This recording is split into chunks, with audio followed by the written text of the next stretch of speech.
listening to the cycling podcast at the Vuelta a España in association with Rafa. Today we are in Roquetas de Mar.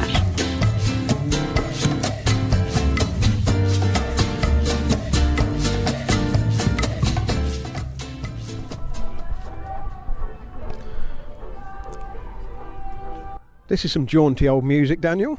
This is welcome to the best bit of the podcast, the best bit of the Witchcraft podcast. Oh my word, we're going to have to get a jingle made up for that. I'm Lionel Birnie. This is a cycling podcast from the Vuelta a España. I'm with Daniel Friebe. Hello, Lionel. And we are in Roquetas de Mar. Roquetas by sea, I guess. Roquetas, not croquetas, Lionel. Not croquetas. I bet you've had a lot of croquetas. Who doesn't have a lot of croquetas when they're in Spain? It's very, very much a staple, regardless of region, it seems. Yeah, I do like them. They're nice. The other day at lunch I had a selection. There were some chicken ones, some shrimp ones, some black pudding ones, some cheese ones.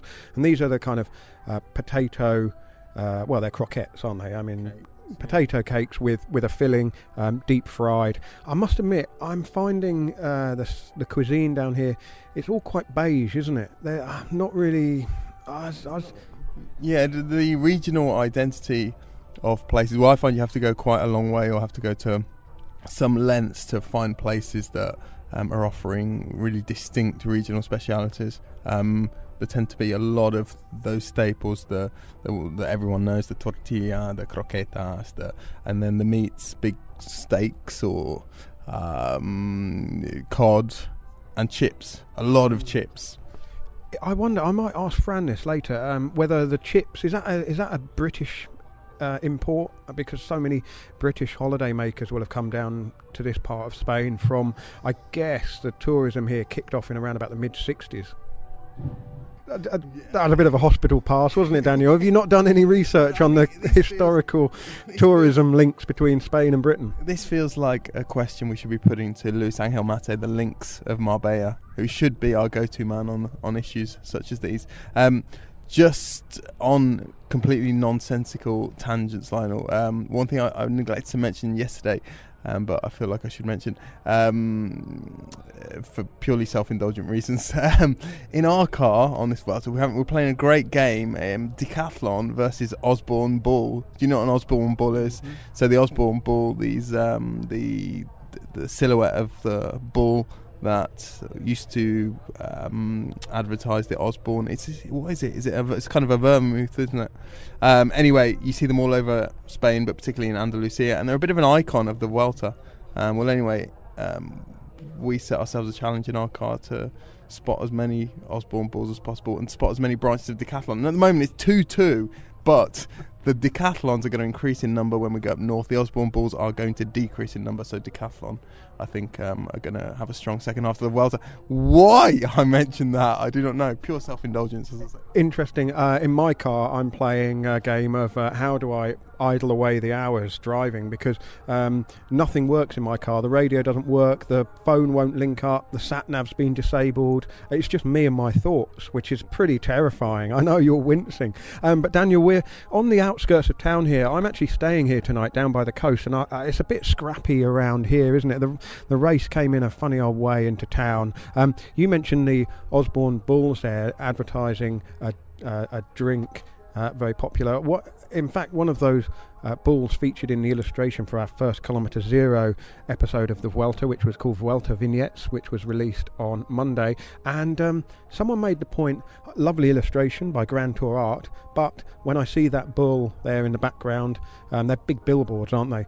But when I see that bull, I just think of the appalling treatment that the bulls are met with in some parts of Spain. And obviously, bullfighting's still pretty popular in some parts of Spain. Not sure whether it's something that's popular down here in Andalusia, is it? Well, it is, Lionel.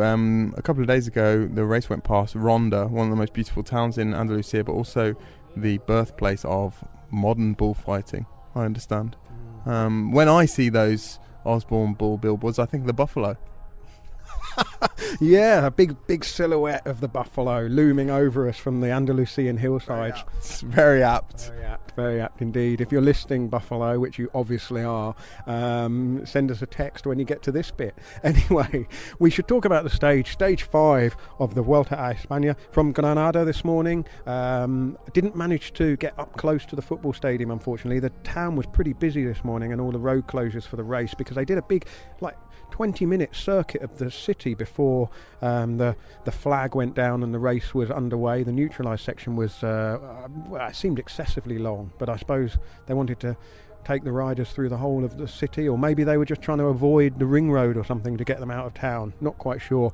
And then it was a real lumpy old day all the way down here to the coast, and there was a big break, and the big break got big lead, and really the Vuelta, it's all changed because the red jersey has swapped shoulders. Team Sky put up a kind of half-hearted defence of the red jersey. Mikhail Kwiatkowski is now behind Rudy Mollard, French rider with the Groupama FDJ team. The race for the stage itself really boiled down into two groups of three. The front trio was Simon Clarke of EF Education First, Bauke Mollema of Trek Segafredo, and Alessandro De Marchi of BMC Racing, and they were ahead of Davide Villela of Astana, Rudy Mollard of Groupama, and Floris de Thier of Lotto NL Jumbo. Mollard was riding like a man with four legs to try and get that red jersey, and he is in the lead now by 31 seconds, and the stage came down to a real cagey old sprint in the end, and Simon Clarke won for EF Education First. Now yesterday Ben King won for Dimension Data. That was their first World Tour win of the season, and it left EF Education First as the only team without a World Tour win this season. Well, they've corrected that today, so now everyone's won at least one World Tour race from the World Tour teams, and a much needed win for Education First today. Yes, absolutely, Lionel. And Simon Clarke said in his press conference that he feels the results this year have not reflected the level of performance and the level of rider they have in that team. But it's been a rough campaign, reminiscent of, was it 2016, where they didn't win a World Tour race? And in fact, most of 2015 they hadn't won a World Tour race, had they? And it's a team that really needs to rediscover the knack of particularly finishing breakaways. Yesterday, we saw a very sort of EF education-y scenario with Pierre Rolland being in a very good position and not able to finish things off, understandably, because he was very much a marked man yesterday and it was pretty tough for him. But Clarke did the opposite today, rode a very canny race. It was very interesting actually to listen to the way he sort of selected his breakaway companions. He was very conscious of the need to go away with guys who had teammates in the group further back, teammates who would be able to disrupt the chase. So that was Brent Bookwalter for De Marchi and Brambilla for Mollema, and that certainly was a factor in that group being able to stay away. You mentioned Simon Clarke's press conference. We've just come out of that, and he spoke unbroken for about 7 minutes, explaining his strategy and how he was feeling on the climbs, and he said everyone was very tired on the climbs. And at the end of his 7-minute soliloquy, he got a little round of applause, which was a kind of ironic round of applause, because the Spanish woman who sitting alongside Simon Clarke, ready to translate for the Spanish media, probably had about 1,500 or 2,000 words to go through in order to convey accurately in Spanish what Simon Clarke had said very, very eloquently in Aussie English. I think he broke the record, the Grand Tour record for longest ever answer in a press conference, set by Filippo Pozzato in the stage. Where did it finish, Lionel? We were in Burgundy in 2007. He won quite a big bunch sprint, and I think his answer that day's monologue was about 7 minutes long. Yeah, almost as long as the tail of the Etapa on some days. What about Rudy Mollard in the red jersey and Team Sky's chase? I mean, conflicting kind of opinions on whether or not Sky were trying to keep Kwiatkowski in red or not. What's your take? I was made to look like a bit of an idiot, not for the first time at the finish, when I put it to Theo Gegenhardt, friend of the podcast, gap year student extraordinaire, that it looked as though Sky had decided they might want to keep the jersey. They were certainly on the front a lot, There was no obvious sitting up and letting the break go to 10-15 minutes, bearing in mind that Rudy Mollard is not someone who would pose a threat on general classification, even if he gained 10 minutes. I don't think. He's not a bad climber by any stretch of the imagination, but he's got no real credentials as a Grand Tour GC rider. So they were on the front, and they were certainly holding the gap pretty well, and at times it was coming down relatively quickly, and then they rode on the front into the finish. So it looked to me at times as though they were trying to defend the jersey, and also I think it perhaps would have, well, if it had been any other team, it would have made sense for them to keep the jersey, because I don't think Michał Kwiatkowski is going to win the Vuelta. I don't necessarily think he's going to finish in the top 5, 6, 7. So the next few days, well, for any other team, keeping the red jersey would have been a very worthy goal to pursue, and the fact that they didn't do it, I don't know, what does that suggest? That they feel that Kwiatkowski's going to get it back at La Covatilla? Do they feel they've got bigger fish to fry, maybe with Kwiatkowski or another rider later on? I'm not sure.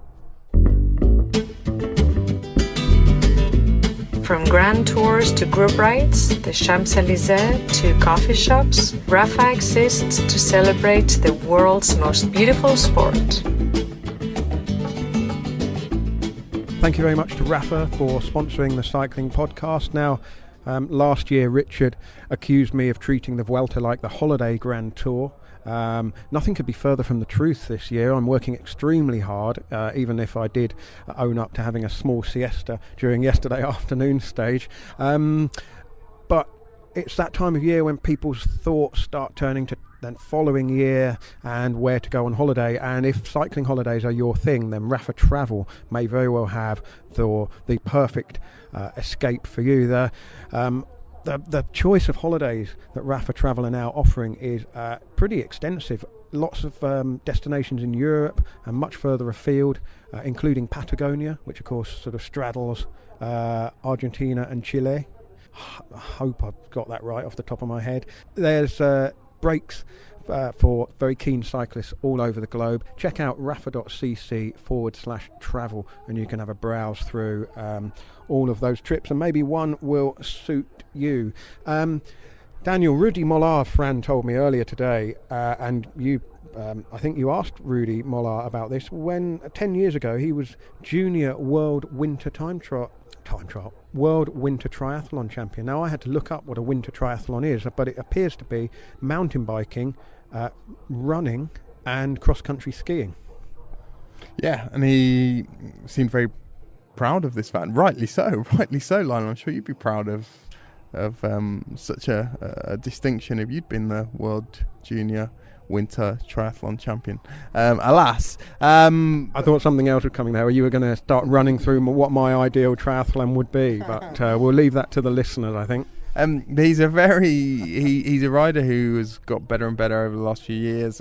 He's quite a punchy little climber, as I said earlier. He's not someone with great pedigree as far as the general classification is concerned. Interesting to see how Groupama FDJ approach it over the next few days, because they've obviously got goals here with Thibaut Pinot, and they haven't necessarily got the most experienced team to support Pinot. The heat has been difficult for everyone in these first few stages, and I think that was perhaps one reason for Sky not busting a gut to keep the jersey today. But will FDJ follow suit? They'll be helped certainly in the next few days by the sprinters teams. There are 3 obvious opportunities now for sprinters, and there are a lot of sprinters who have so far got nothing from this Vuelta, who will do a lot of the work, but still they'll have to burn some matches, I think. It's notable, isn't it? We often talk during the Tour de France about how teams no longer have the luxury of any kind of divided focus. They either are concentrating on one thing or another, and we've seen this year with the 8-man teams that is even more pronounced than usual. But Simon Clarke was making the point today that he was really excused his regular duties because he is the man who looks after Rigoberto Urán.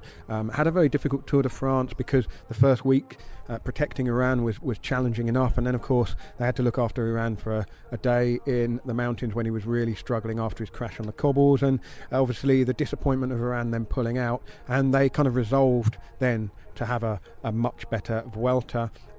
Clarke had ringed this stage and stage 7 as potential opportunities for him, and this morning or last night when he talked to the team sports director Juan Manuel Garate, basically seeking permission to be let off the leash today. At the finish I spoke to Garate about their tactics today and also about the importance of EF education first finally getting a World Tour win this season. Yeah, I mean, today was a clear... Yesterday on paper was not a stage for a breakaway for me. It was more a kind of a GC stage, but at the end the break made it. And today was clearly a stage for the break, and and we put some energy, especially with Simon. Since this morning we spoke, and he was the only one of us that he could be in that break and had chances to win. And so we put a lot of energy on him, and Tom Van As was helping a little bit to be in that break. But he did a really great job today. It was a really hard day, hard parkour, and he made it. But once he got into the break, that's only the first part of the job, isn't it? It was a big group. So how did you go about making sure that when the selection happened, Simon was always in the right place? You need to be always in the race. You need to be, when it's a big group like this, 25 riders, you cannot wait. You need to, if you anticipate, you have more chances. For sure, the break is going to explode far behind from the finish line, and year by year it's exploding even farther from the finish line every break. And this is something that we know, so we try every time to anticipate that moves, and sometimes it doesn't work, but in this case it was a good move. And when it came to the finish and you knew that Clarke was in with Mollema and in with Demarchi, and Demarchi was struggling a little bit, were you very confident, or was there still a doubt? I mean, I was in the second car, obviously. I mean, my first car, obviously behind the bunch, but we knew that on paper he was the fastest. He was the fastest, and the only thing that, in a break of 3, you are scared that one of them they attack, they anticipate, and then you don't have chances. But he knows how to do these finals, and he did it, and it was good.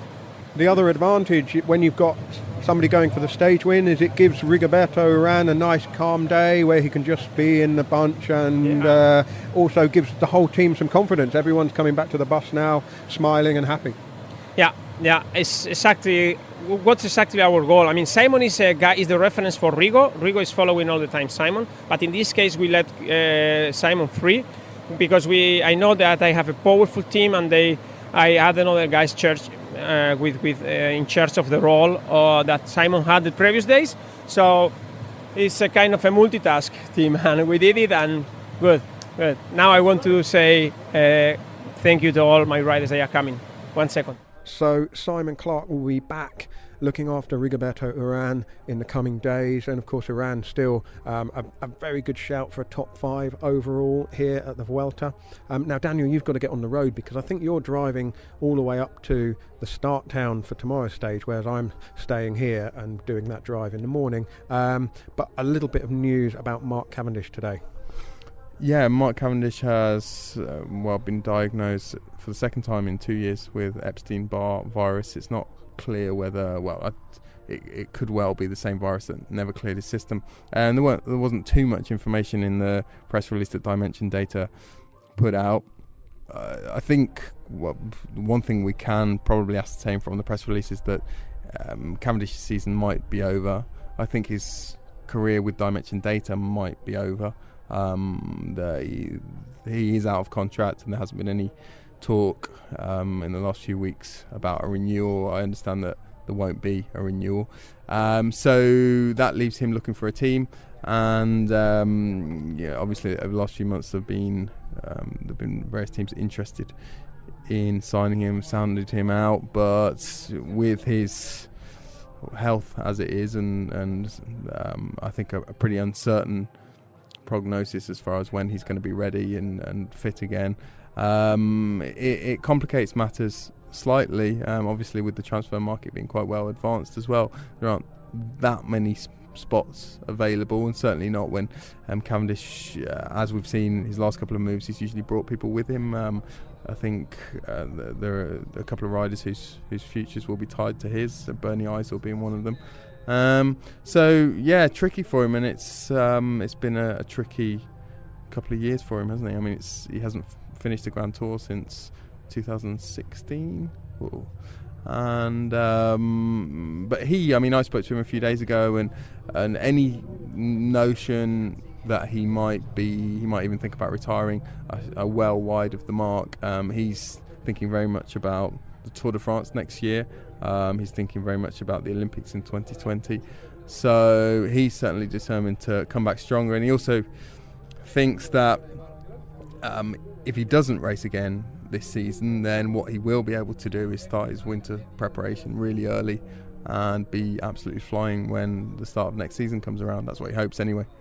If he rides the Olympics in Tokyo in a couple of years' time, Daniel, you're going to have to brush up on indoor cycling again. That's devastating news for you. Anyway, you better get on the road, and I'll catch up with you again tomorrow. Thanks, Lionel. The Cycling Podcast is supported by Science in Sport. Beta Fuel, the new super fuel from Science in Sport, is a 2-to-1 maltodextrin to fructose isotonic drink that delivers 80 grams of carbohydrates per serving without upsetting your stomach. This formulation means your stomach can process more carbohydrates per hour than glucose alone would allow. And this could make all the difference to your ride, whether you're cresting the Alpe d'Huez or just crossing the line at your local sportive. Available on scienceinsport.com from July the 12th. Science in Sport, fueled by science.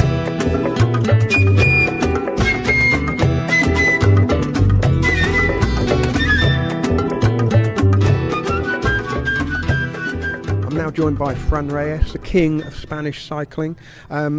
Before we resume talking about Stage 5 of the Vuelta, a reminder that you can get 25% off all Science in Sport products. The code is SISCP25, and if you enter that in the little discount code box when you go to the checkout, you'll get 25% off your order. Now, Fran, it's been very warm again here today.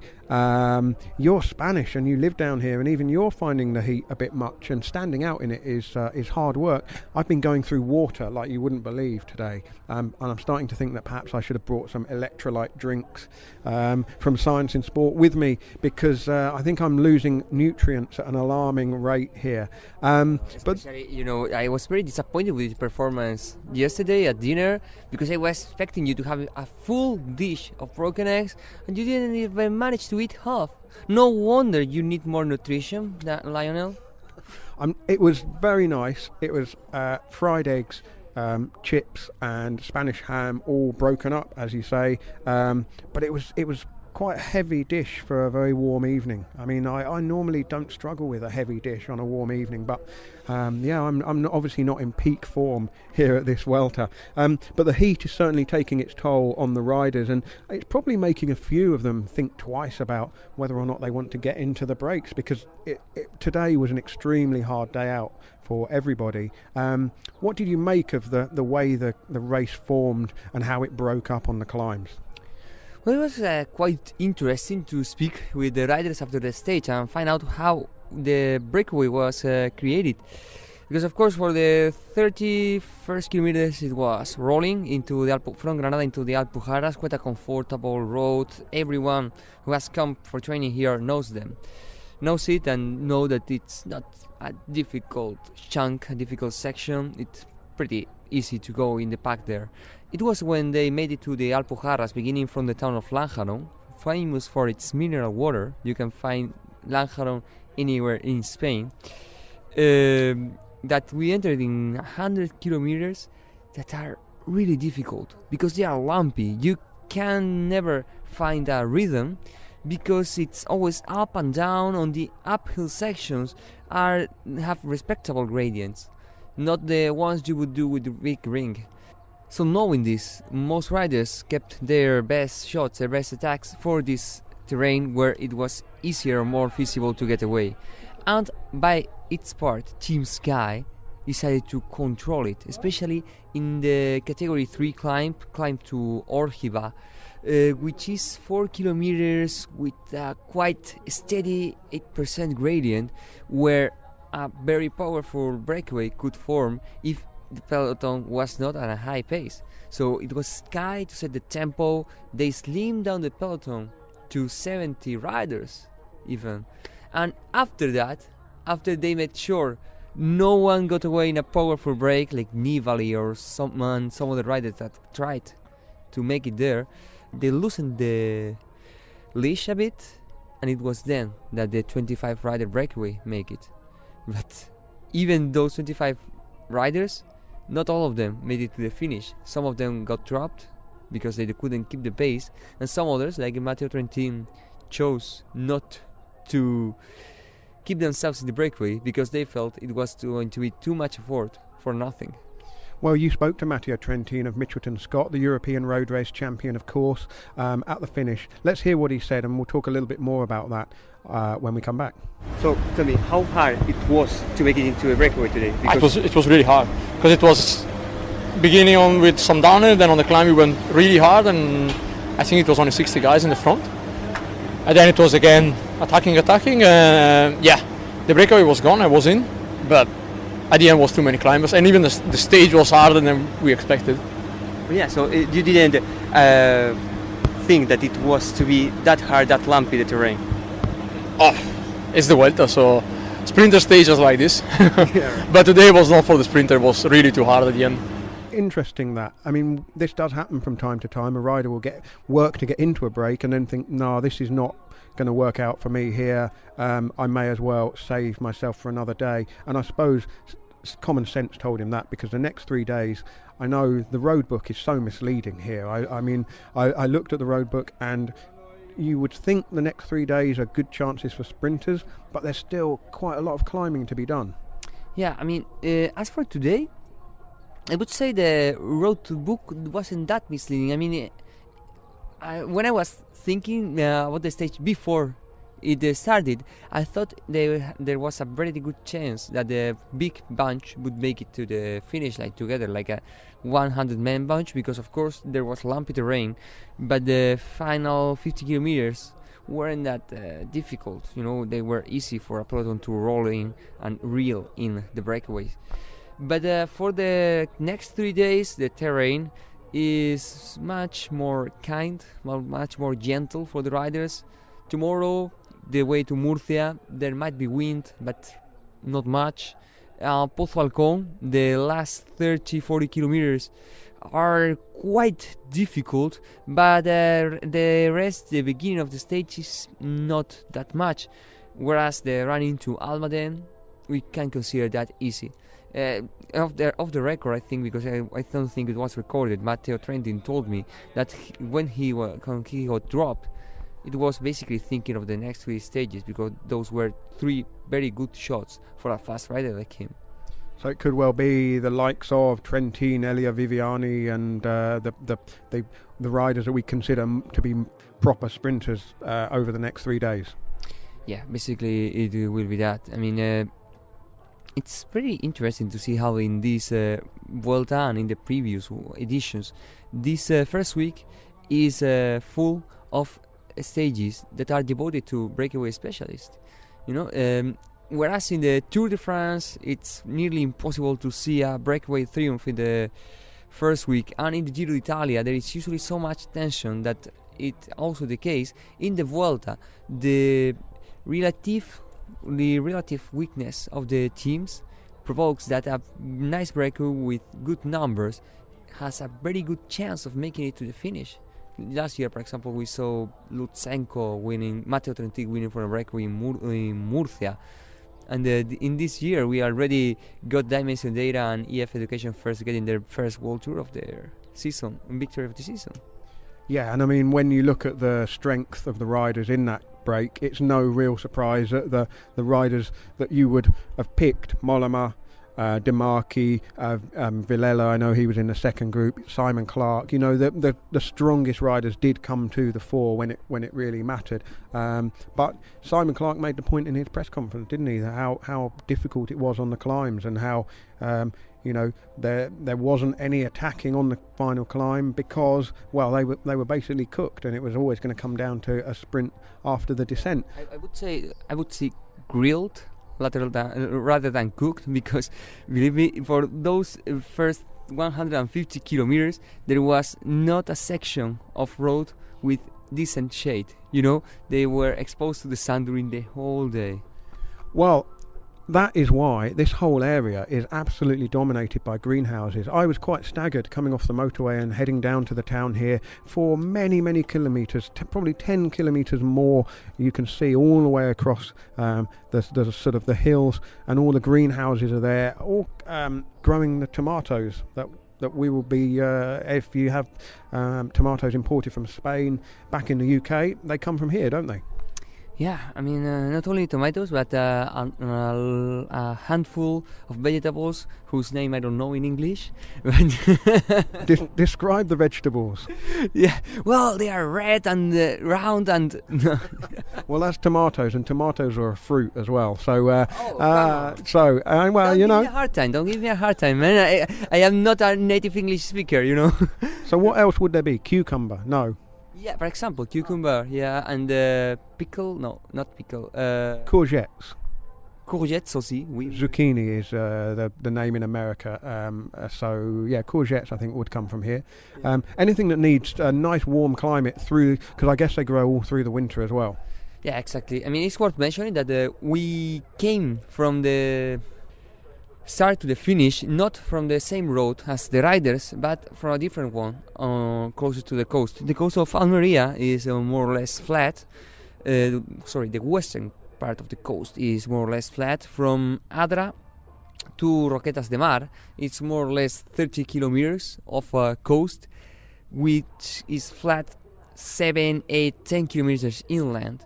That's a lot of square kilometers to fill up with greenhouses. Back in the day, all this terrain was full of vines, because there was a huge wine production here in Almeria. But 30 years ago, when Spain joined the European Union, there was some kind of planning that decided that it was good to take the vines away and begin creating these greenhouses where you can get maybe 3-4 seasons of vegetables per year, and of course that way we begin the greenhouse of Europe. And it's a shame because now we have this, in my opinion, sad reality from the point of view of the landscape especially, but also from the point of view of nature, which is a sea of plastic in front of the Mediterranean Sea. That's a tragedy from an ecological standpoint, and it's also quite refreshing to see the contrast with the Alpujarra, which is more or less the region the riders went through, where there are not that many greenhouses, if any. There's still wine. There's still a huge tradition of production of ham, because of the air and the air. It's a good place to do that, and it's more or less the part of Almeria that remains virgin compared to the western coast, which is full of greenhouses, and the eastern coast, which is basically hotels and tourism. Yeah, that's interesting. And so obviously they can make more money per square metre from the greenhouses than they can from the vineyards. But of course, you're right. Vineyards look very attractive, and the greenhouses, well, they're not the prettiest, are they? But obviously, that this part of the coast doesn't seem to be as touristy as the where we've come from. With all of the resorts. But I guess as we go around the corner, the landscape and the kind of the way the people make their money will change again, because then round the corner there's another costa of that's popular with holidaymakers, I guess. Is tomorrow Alejandro Valverde home soil. Exactly. Yeah. Tomorrow we make the way into Murcia and make it to San Javier, which is basically the Mar Menor. We will tell the story of the Mar Menor tomorrow because that's also another ecological tragedy that has happened in the last 30 years. But yeah, more or less, we can say that we go into Valverde territory. Indeed, during the summer, those are his training roads. So he will get a great reception tomorrow, and he'll be will he mix it in the sprint? Do you think? No way. I mean, he knows what he wants to do. I mean, in the stage to Alfaguara, I suspected he wanted to get the red jersey in order to enter Murcia wearing it, but he didn't manage. So tomorrow he will just enjoy the greetings from his fellow Murcians. Don't forget to listen to our morning show, Kilometer Zero, supported by The Economist, Monday, Wednesday and Friday mornings throughout the Vuelta a España.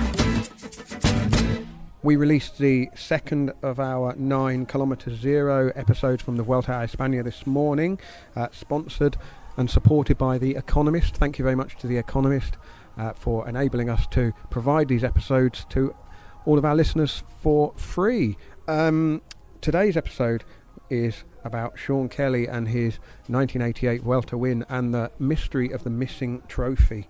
It's online in all normal places now, and there will be episode 3 of Kilometer Zero on Friday morning, and we'll tell you a little bit more about that tomorrow. While I'm doing a few plugs and so on, if you'd like to come and see us live, we've got 2 live events in November that are already on sale, and tickets are selling very well indeed. We're at the Clapham Grand in South London on November the 12th, and we are in Cardiff at St David's Hall on November the 27th. Tickets are available by going to thecyclingpodcast.com and clicking on live events. We've also got our book, A Journey Through the Cycling Year, which tells the story of the 2017 season. A very fine diary from Fran on one of the weeks at the Vuelta a España is in that book. Also a picture of me getting changed, my trousers, so if you want to see my fine legs, they are in there too. Don't let that put you off, and if that has put you off, maybe you want to download the audiobook version, which does not have any photographs of Fran's legs in. But Fran, did you read your chapter, or did we get an actor to do your chapter? You got an actor probably, because I never read my chapter, not even after reading and after writing it down. So. This is amazing. We all had to read our own chapters, but you have somebody else to do that for you.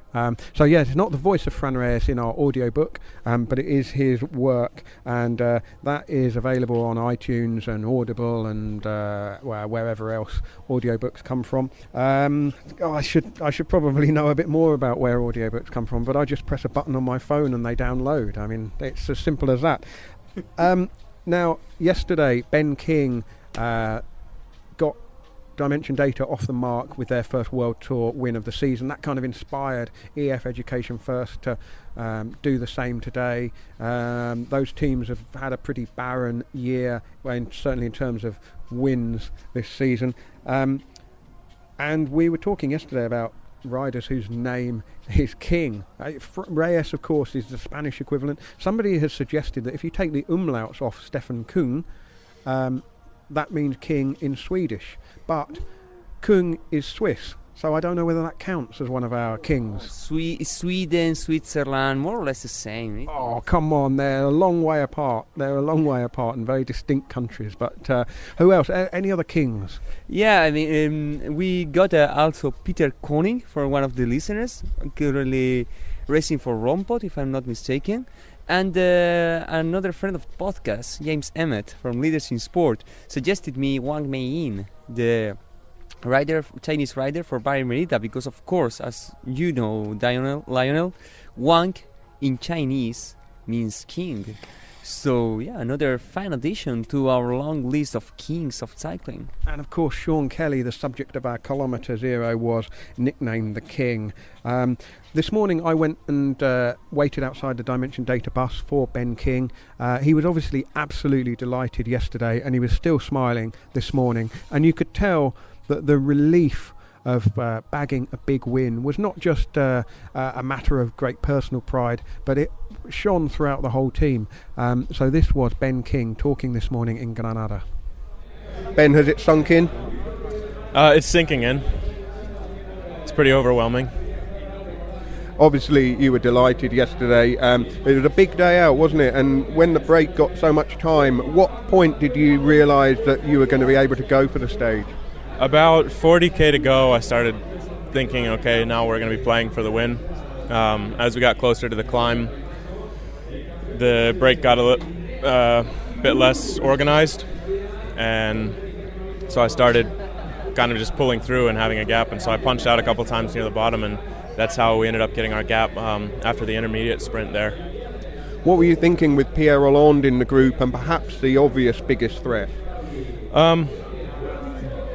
Both Pierre and Mate were the two most dangerous riders in the breakaway, I thought.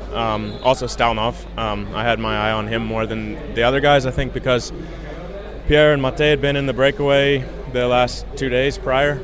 And I knew that would have an effect on them, but Mate flew over the first KOM. So I wasn't really sure how I was going to stack up with those guys. Pierre's obviously a rider with tons of class. We're teammates in the past, so I know his capabilities well, and I certainly did not underestimate him. You were the virtual red jersey for quite a lot of the day. Did it simplify things when you knew that wasn't on? Yeah, I always made that a secondary goal because I think Stelnov wanted me to do more of the work for the overall classification, but that was never really my objective. A stage win means a lot more to me. So I kind of played that card and just said, like, look, I'm not in this for the overall. I'm not gonna give you the stage to have a chance for the overall. So I did most of the work for the majority of the climb, and then in the last 2 kilometers, I started to kind of force him on the front a bit more, and I forced him to lead the last kilometer out, and just took a few deep breaths and had confidence in my sprint. It's something that I've been working on really hard, finishing power. I've been in this kind of situations before, and just don't want to leave anything up to chance. Whenever I see a rider playing with his shoes in the final, like you were a couple of times, I think either very confident or very nervous. Which was it? I had loosened my shoes because in the heat like this, your feet swell, and then you can get to these painful hot spots. So just to give my feet some breathing room, but for the sprint, I wanted to have like full contact, full explosive delivery to the pedals. So I ratcheted them down, but I was absolutely nervous. It's something that I've been dreaming about for a long time, and yeah, it's a terrible feeling to get really close, and I don't know how I'd be feeling right now if I hadn't been able to get that victory. We often give teams a hard time when they go such a long time without a win, and we've criticised Dimension Data because Mark Cavendish has had a very bad time of it this season, and really when a team is so clearly built around one rider or has such a clear goal, and I think you can say the same with EF Education First, everything for Rigoberto Urán's overall chances at the Tour de France, and rightly so, because he finished second last year. They would have been mad not to build a whole team around Urán, and to an extent they've done the same here, but it can't be good for morale when a team goes so long without a victory. And as Ben King says, once the slump sets in, it can be hard to get out again. Yeah, I mean, the World Tour is such a vast reality, such a vast diversity of cycling teams, and basically the big difference, in my opinion, is the possibility of having not only one but several leaders, several chances of having real good victories, especially at a World Tour level.